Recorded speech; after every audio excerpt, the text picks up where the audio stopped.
and I'm actually sick today. Wasn't going to come in, but decided to come in for a little bit to do some work, make this video. So if I sneeze or I blow my nose during the video, it is what it is. So the truth hurts. And I need to be very, very honest with you all. I'm going to the MPA next week, to Pawn Expo out in Vegas. I'm excited to see everybody. But there's something that's happening in the mindset of the pawnbrokers, which is getting annoying, sad, and very, very frustrating. There's 82 episodes of the podcast. And I know a lot of you haven't listened to all of them. That's fine. I don't expect you to listen to all of them. But the truth is that if you listen to all of them, you'll get so much and so many gold nuggets to improve your business. It's ridiculous. On another note, if you were to take action and jump in the master class or the mastermind, that's a whole different story. But I want to talk about something else. I want to talk about the fact that as pawnbrokers, we're very comfortable and we're very complacent. And everybody talks a big game about wanting to grow their business, but about 1% of people are willing to do the work. There's about 1% of pawnbrokers out there who are willing to do the work when it comes to hiring, going outside of the box, making live videos, posting on Facebook, going around to job placement fairs or whatever they call them, make signs in their window, have their employees wear tags, pay out a certain amount of money for their employees to refer new talent to them. There's only about 1% of the pawnbrokers who are willing to go out on a limb in order to grow their pawn balance without just people walking in. There's about 1% of pawnbrokers who are willing to write a mission and a vision statement and hire and create a better culture so that they don't have to be enslaved to their business 7 days a week. Now, if you're comfortable being comfortable, then you won't be that 1%. You'll be the 99% of pawnbrokers who consistently complain, say that they don't know how, or even aren't willing to learn from others who are giving away the information. I'm not talking about myself. You have to be comfortable with being uncomfortable. You've got to wake up an hour earlier in the day and go to the gym or go read a book or go study marketing or go listen to a podcast. You've got to call a fellow pawnbroker in the next state over who isn't a competitor and say, hey man, I've got a day, I want to go visit you and see what this is all about. You've got to be able to do things that are not part of what you are and who you are. But that's what creates success. 82 episodes, every successful pawnbroker that I have interviewed, spoken to, had a strategy call with, the successful ones aren't afraid to do stuff that they don't know how to do. Excuse me as my booger starts coming out. And I'm doing this live sick because I care so much, but I'm tired of the excuses. I'm in all the other groups, your JHJs and this and that, and we're posting, what about this coin? What about that coin? What about this watch? What about this watch? Congratulations. I understand it's important to know, but if you do not know how to build a better culture, market your business, and strategize, it doesn't matter how much that coin is worth. It doesn't matter if you don't know how to open a watch or if you don't know how to take in a painting. It doesn't matter. But the truth is that you've got to know that this is not the same pawn industry as it was just 5 years ago. People are talking to me about, hey, Yigal, I want to buy a billboard, right? Put a billboard out there so I can do my marketing. Ladies and gentlemen, and Gary Vaynerchuk said this, if you're driving the car, is your passenger looking at the billboard? No. Most of the time, you're probably on your cell phone also, although it's illegal, right?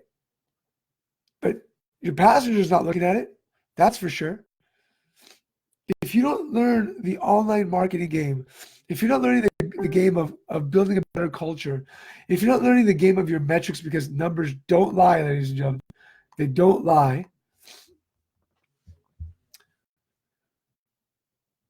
Three things can happen. You might grow just a little bit, a touch.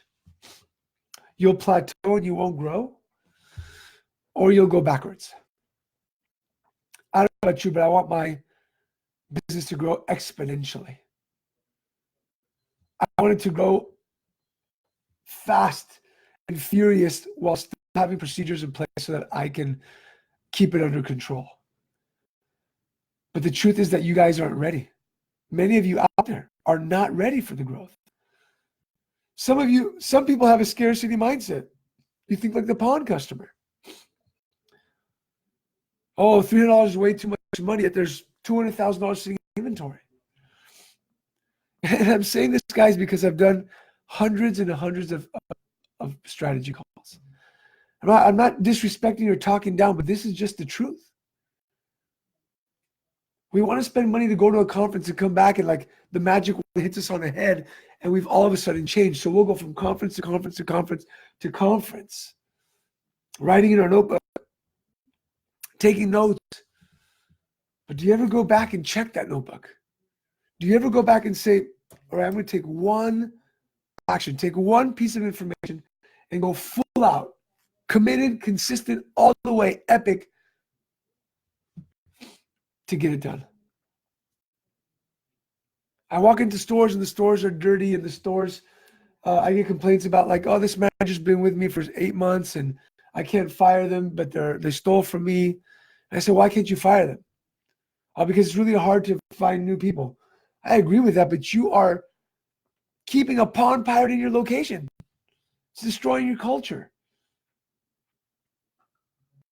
If you want to be that 1%, the stores that I talk about consistently on the podcast, the stores that you look up to, those owners who are vacationing all the time, not just multiple store locations. You've got to cut the bullshit, excuse me, if I offend anybody. And you've got to do the work. And what I mean by you got to do the work is you don't have to sit behind the counter pawning all day long. You've got to learn leadership, marketing, and strategy. You've got to know your numbers. You've got to know how to build a great culture. You've got to know how to have 15 people who have given you resumes who are incredible candidates. You've got to learn how the marketing works. Online marketing, in-store marketing, social media marketing. You've got to know how it works. I feel like a lot where some people, you get a ticket and some people will say like, oh, sir, I'm really sorry, but I didn't know the rule. The cops just look at you like, well, you should know the rules. You took the test. It was on there. You've got to know how to do this stuff, ladies and gentlemen. And the reason why I'm coming out today is because I had a strategy call last week with somebody who, listen, I know stuff happens to people and there's family emergencies and things who are going through some stuff. I understand that. I really, really do. But I can't ask the best for you if I'm not going to ask the best of you. I'll say it again. I can't ask the best for you or of you if you're not willing to do the best for yourself. You've got to get on the field and play ball. Don't just look on the sidelines or behind the counter, expecting that, God or whatever you believe is going to send down the pawn customer to walk in. If you don't take epic action, you won't get epic results. That was on a podcast. If you don't take epic action, you will not get epic results. Stop being lazy. Stop pretending like you don't know. You might not know, but then learn. There's resources everywhere to help you out, everywhere. But you've got to make the time. Don't let people steal your time. Make it happen. I want you to succeed, not because I want you to have so much money in the bank, but because I want you to be able to spend time with your family because you live life once. We had a pawnbroker whose friend passed away in his arms. He posted that yesterday, I believe. They were having an incredible time, and all of a sudden, deer hit the four-wheeler. Guy broke his neck, and he passed away. A friend of my wife's daughter passed away last week in Mexico City. It's too short. And if you don't get a move on it, someone's going to come up and gobble you up, chew you up, and spit you out. So I say this with love. Cut the crap. Make some time. Wake up earlier if you have to wake up earlier. Get healthy in the mind, body, and spirit. Learn so you can improve, but don't make excuses. Don't make the excuses. You got to cut the excuses out. And with that, I'm going to let you go. I'm going to go home. I get into bed. I'm sick. I'm tired. But I'll talk to you guys soon. And if I see you next week, come say hello. And let's have a conversation. Take care. Have a great weekend.